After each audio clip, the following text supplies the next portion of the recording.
Hey boys, I grew up at a time where a lot of children's entertainers or YouTubers with large underage audiences on YouTube were classed as respectful and good creators.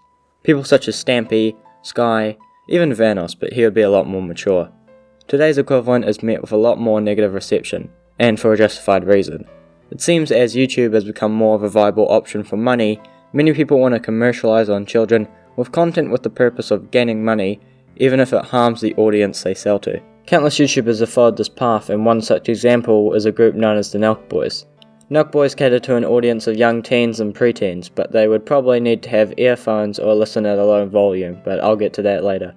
They have a group channel which has around 7 million subscribers, which makes sense. With the hundreds or so babies born every minute, something must keep them occupied while Karen is doing the lawnmower man. Until choosing to subject myself to this, I was mostly unfamiliar with what their content was and the origins of their channel. But after looking at a bit of what they produce, I realised that they're even more obnoxious and boring than I first thought. A lot of their content revolves around pranks. Well, they're not really pranks, but they just be a nuisance to society. Not to mention they are the perfect definition of a rich fuckboy. They actually act like 12-year-olds who think swear words are the coolest thing to ever exist.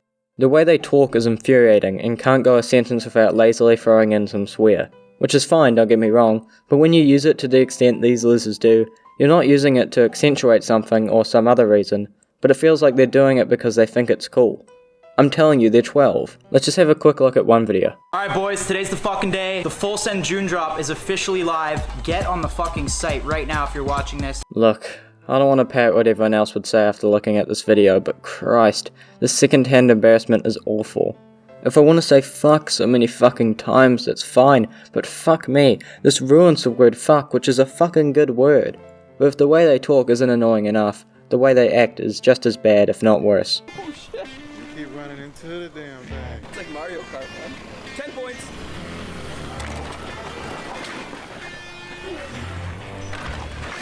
These people are a lot like Ricegum or other shitty douche tubers. They just think being an awful person and an overall waste on society is something to be proud of and funny.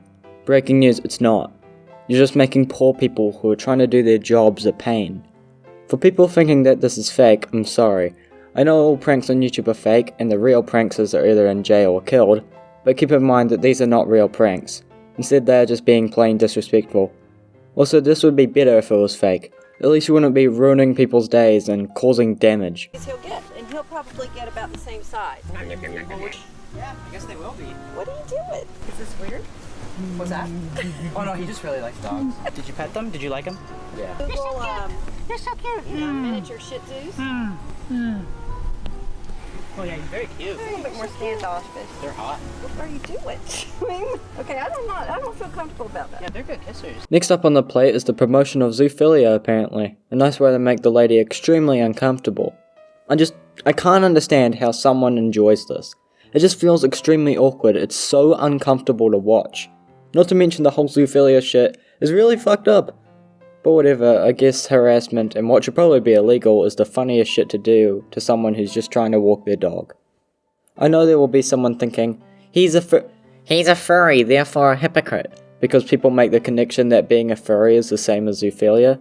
Those are the same people who refuse to learn anything, but no, that's disgusting, and Nelk is disgusting. Nelk's content is boring beyond comprehension. If it's not harassing some poor individual, it's sexualizing women.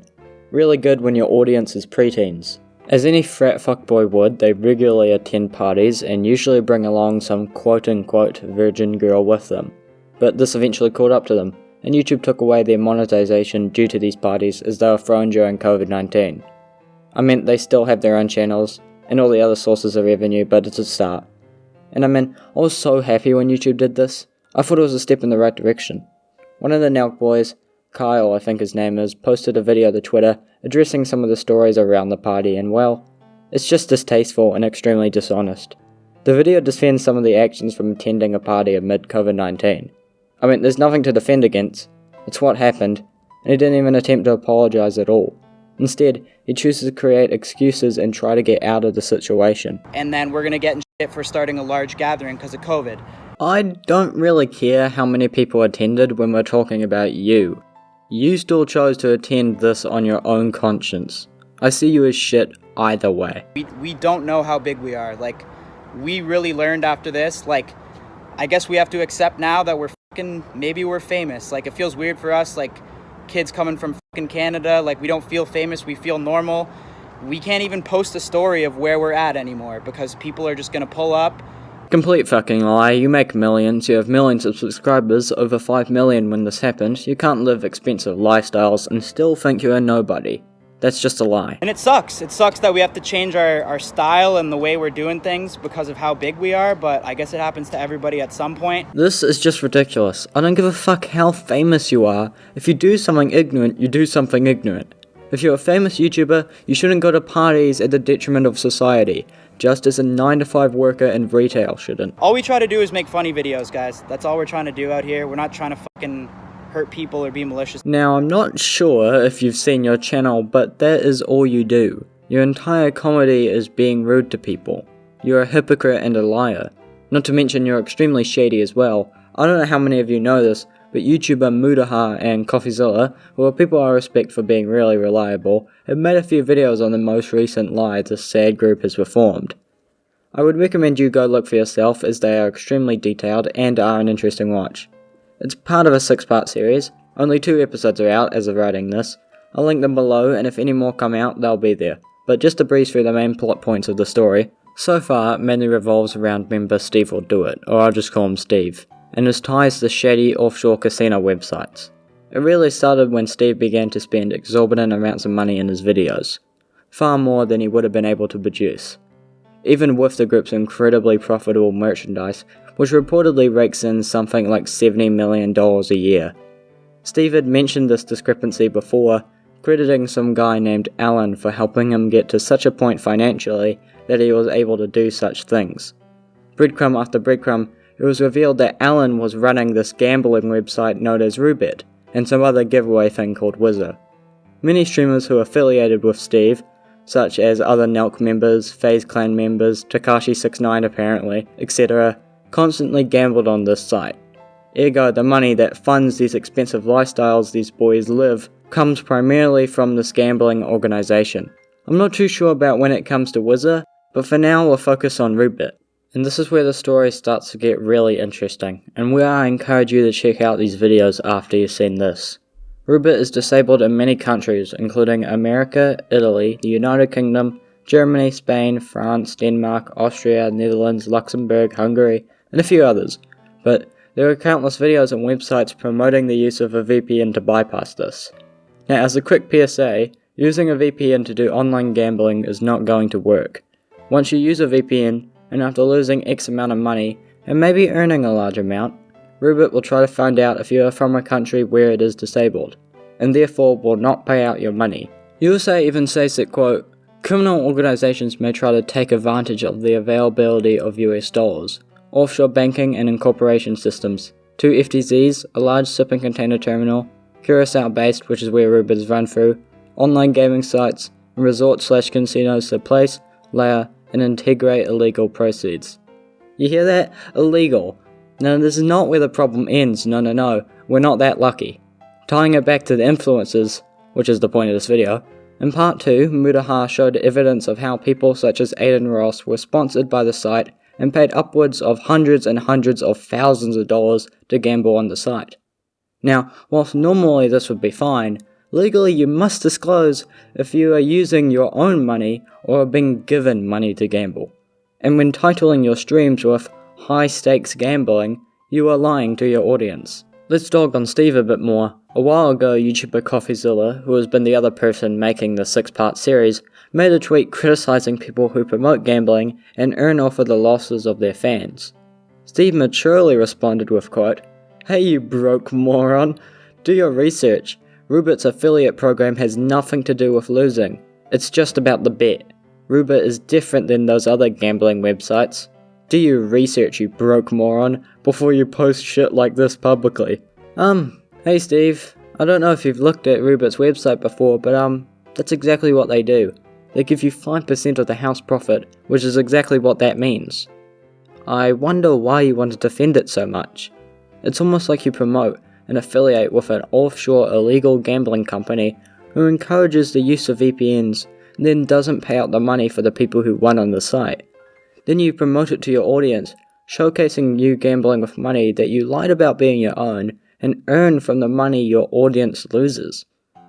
This is kids as well. Rubit doesn't do checks for the age of the users on the site, and it is easy for some kid to gamble with their parents' money, or even their own. The funny thing about everything I just talked about is that you are fully aware of this. Doesn't sound good for you now, does it? In fact, you actually responded to all this. And I think I want to show this whole clip, because this is just the craziest shit I have ever seen. You're saying? About what? About people who their job, they make money by what? By making content about other people. They're making content about other people. It's crazy. It's crazy I'm getting hate because we just watched we just watched like 4 of my videos and I gave 2 single moms $50,000. I gave my friend's dad in need $50,000. I gave my best friend $50,000. Cameraman's parents. I gave my editor's parents $50,000. I bought all my friends' cars. I bought all these single moms' cars. Soldier like $30,000. I gave a random soldier $30,000, and then I'm watching this and like, that's pretty badass. And then at the end, people are surprised that I make money from gambling, but when I make I'm not even surprised. no, but that's like why people are surprised. Now, I know there was not much he could do in response to this, but confessing to everything and defending making millions of dollars a month from shady tactics by the fact that you spent a small portion on charity is the last thing I expected. In fact, it doesn't even work because not only do you show the world you giving the money away, but you earn profit off the videos because of it. Let's add up the money in the examples you said. So 2 single mums, $50,000, so $100,000. Your friend's dad, $50,000. Your friend, $50,000. Now we're at $200,000. Your editor's parents, $50,000. We'll be generous and say he has 3 editors. Times 2 for the parents would be $300,000. The soldier, $30,000. And for the cars, we'll just say $200,000. All up, that equates to $730,000. Pretty generous. But if this was as he said over 4 videos, then we can laugh at the one video where he spent $1 million on himself. You going for the generous route won't cut it. In reality, you could give all your money to charity and it wouldn't matter. You're still taking it from innocent people, so it's not even yours. Steve, you're a fucking idiot. And we are only on episode 2 of 6 from this series, where most of this has come from. Keep in mind that Mudaha and Coffeezilla are people who have dealt with these things before, and I know at least Mudaha is even professionally skilled in cybersecurity, so I trust their judgment a hell of a lot more than yours, Steve. Holy shit, okay, now part 3 has come out. I'm writing this after finishing the rest of the video. A few more bits of information have been revealed. Essentially, forms a crack in the group Nelk. It turns out a while ago, just some of the members cut their ties with Wizza. If you forgot, Wizza was a giveaway company owned by Alan, who also owns Rubit. Wizza made a giveaway of a Ferrari, which was a complete scam. Long story short, Wizza sold raffle tickets to international viewers for entries to the giveaway, even though international people couldn't win. So you were being sold tickets that didn't work. A few of the Nelk boys, if we were to believe their words, cut ties with Rubit and Wizza because of this. But not a guy named Lucas. And of course, Steve. So now we know that they blatantly scammed someone, and some still continued to associate with Rubit and Wizza. But this doesn't excuse the rest of the Nelk boys just yet. It turns out that the group has done identical deals like this before, and yet similar problems had occurred. This didn't yet dissuade the group from doing this again. So, I must doubt their judgment on just how passionate they are about earning money ethically. But, in the way of Steve and Lucas for that matter, they seem to not have any care for their audience and society. Remember, this bit is about part 3 of 6. I doubt I'll make another video about this, as Coffee and Muda will do that for me, but I will likely tweet about it, so check that out. I'll see you losers another time. Bye.